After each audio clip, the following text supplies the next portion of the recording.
Hi అండి, నమస్తే. ఈరోజు వీడియోలో మనం అందరికీ ఇష్టమైన సోమ్ పాపడిని ఇంట్లోనే ఈజీగా ఎలా తయారు చేయాలో నేర్చుకుందామండి. అది కూడా ఎవరి సహాయం లేకుండా. సోమ్ పాపడి చేసేటప్పుడు గట్టిగా లాగి పెడుతూ ఉంటారు కదా, 2-3 హెల్ప్ ఉండి చేయాలి. అలా అవసరం లేదండి, చాలా చిన్న ట్రిక్తో ఇంట్లోనే ఒక్కరే తయారు చేసుకోవచ్చు. చూసారు కదా, ఈ వీడియోలో చాలా సింపుల్ అండి. మీరు ఈ వీడియోని చివరి వరకు చూస్తే యాజ్ ఇట్ ఈస్గా స్వీట్ షాప్ స్టైల్లో మీరు సోమ్ పాపడిని తయారు చేసేస్తారు. దీన్ని పతీసా అంటారు. మరి ట్రై చేద్దామా? ఇలాంటి వంటల కోసం అత్తమ్మ టీవీ సబ్స్క్రైబ్ చేసుకుని బెల్ బటన్ని క్లిక్ చేయండి.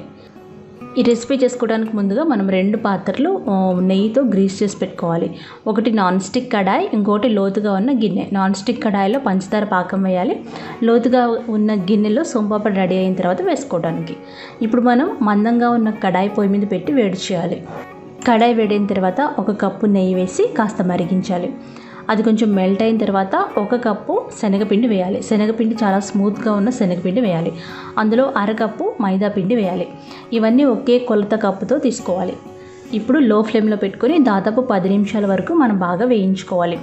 ఇలా వేయించేటప్పుడు అది దగ్గరగా అయిపోతుంది కదా. ఇప్పుడు మరొక 1/2 కప్పు నెయ్యి వేయాలి. ఈ రెసిపీలో ఖచ్చితంగా నెయ్యి కానీ డాల్డా కానీ వాడుకోవచ్చండి. నెయ్యి వేస్తే మంచి సువాసన వస్తూ చాలా బాగుంటుంది. దాదాపు 10 నిమిషాలు చాలా తక్కువ మంట మీద ఇలా బాగా మనం వేయించుకోవాలి. అలా చేస్తే మంచి సువాసన వస్తూ ఉంటుంది. అందులో 1 టీ స్పూన్ యాలక్కాయల పొడి వేయాలి. మైదాపిండి శనగపిండి చాలా బాగా వేగి పచ్చివాసన లేకుండా ఉండాలన్నమాట. మంచి వాసన వస్తుంది అనుకున్నప్పుడు స్టవ్ ఆఫ్ చేసేసి, స్టవ్ ఆపిన తర్వాత కూడా 1-2 నిమిషాలు ఇలా కలపాలి. అప్పుడు మనకి మాడిపోకుండా ఉంటుందన్నమాట అడుగు. ఆ తర్వాత లోతుగా ఉన్న ఇంకొక గిన్నె తీసుకొని అందులో 1.5 కప్పుల పంచదార వేయాలి. ఈ కొలతలన్నీ మీరు ఖచ్చితంగా పాటించాలండి, అప్పుడే మీకు పర్ఫెక్ట్గా వస్తుంది రెసిపీ. పంచదార ములిగేంత వరకు నీళ్లు వేసుకోవాలి. మరీ ఎక్కువ వేయకూడదు. పంచదార ములిగేంత వరకు నీళ్లు వేసి హై ఫ్లేమ్లో పెట్టుకొని మనం బాగా మరిగించుకోవాలి. ఈ పాకం పర్ఫెక్ట్గా రావాల్సిన అవసరం లేదండి, మీకు తెలుస్తుంది. ఈ వీడియోని చూస్తూ ఉండండి. మనకు కావాల్సిన పాకం రావడానికి అరగంట పైన టైం పడుతుందండి. ఇలా బబుల్స్ వచ్చినప్పుడు అరబద్ద నిమ్మరసాన్ని పిండుకొని మనం హై ఫ్లేమ్లో మాత్రమే మరిగించుకోవాలి. ఇక్కడ నాకు 35 నిమిషాలు పట్టిందండి. చూసారు కదా, మంచి గోల్డెన్ బ్రౌన్ కలర్ వచ్చేంత వరకు మనం ఇలా ఉడికించుకుంటూ ఉండాలి పాకాన్ని. మరీ బ్రౌన్ అయిపోకూడదు, మరీ లేతగా ఉండకూడదు. ఈ వీడియోలో చూపించిన పర్ఫెక్ట్ కలర్ ఉండాలి. ఇక్కడ మీకు పాకం కన్సిస్టెన్సీ కాదండి, కలర్ మనం చూసుకోవాలి. దాదాపు 30 నిమిషాల పైనే పడుతుంది. చూసారు కదా, మంచి కలర్ వచ్చింది కదా. ఇలా వచ్చినప్పుడు స్టవ్ ఆఫ్ చేసి ఈ పంచదార పాకాన్ని మనం నెయ్యి పూసి పెట్టుకున్న నాన్ స్టిక్ కడాయిలో వేసుకోవాలి. నాన్ స్టిక్ కడాయి అయితే మనం చల్లార్చినప్పుడు అది అంటుకోకుండా ఉంటుందన్నమాట. అంచులకు ఉన్న పాకాన్ని మధ్యలోకి చేరుస్తూ చల్లారబెట్టుకోవాలి. మరీ ఎక్కువసేపు అవసరం లేదండి, ఒక 5 మినిట్స్లో ఇది చల్లారిపోతుంది. చూసారు కదా, ఇలా అంచులకు ఉన్న దాన్ని మనం మధ్యలోకి జరుపుకుంటూ ఉండాలి. ఎప్పుడైతే ఇది జెల్లీలాగా ఫామ్ అవుతుందో అప్పుడు మనకి కరెక్ట్గా అయిపోయినట్టు అర్థం అనమాట. ఈ లోపుగా మనం పక్కన పెట్టుకున్న బేసన్ మిక్సర్ ఉంది కదా, అంటే శనగపిండి మిక్సర్ ఒకసారి కలపాలి. ఇది గోరువెచ్చగా ఉండాలండి. ఒకవేళ చల్లారిపోతే మీరు కాసేపు వేడి చేసుకోవచ్చు. అలాగే శనగపిండి మిశ్రమం కూడా గోరువెచ్చగానే ఉండాలి. మన పంచదార పాకం కూడా గోరువెచ్చగానే ఉండాలి.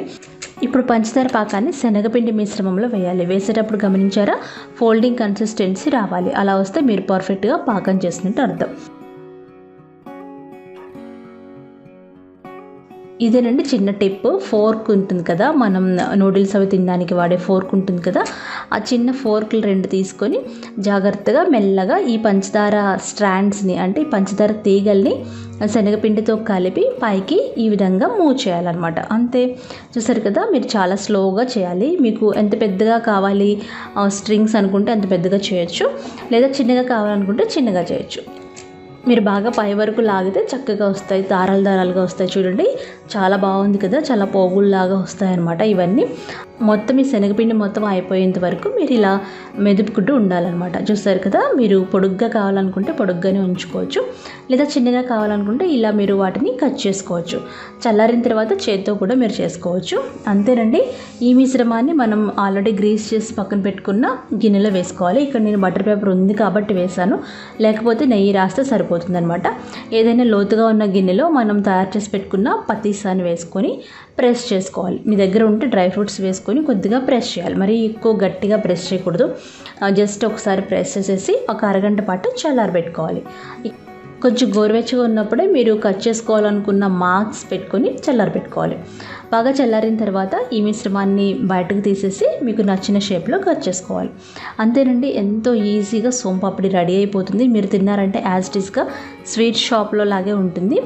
మీరు కొంచెం శ్రమపడి పర్ఫెక్ట్గా పంచదార పాకం అలాగే శనగపిండి మిశ్రమం చక్కగా వేయించి చేసుకుంటే పర్ఫెక్ట్గా వచ్చేస్తుందండి.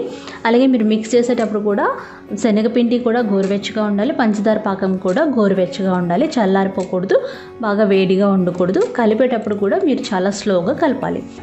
ఈ ఈజీ టెక్నిక్తో మీరు ఒకసారి ట్రై చేసి నాకు ఫీడ్బ్యాక్ పంపించండి. ఈ వీడియో మీకు నచ్చినట్లయితే లైక్ చేయండి, షేర్ చేయండి, కామెంట్ చేయండి. నా ఛానల్ని సబ్స్క్రైబ్ చేసుకోండి.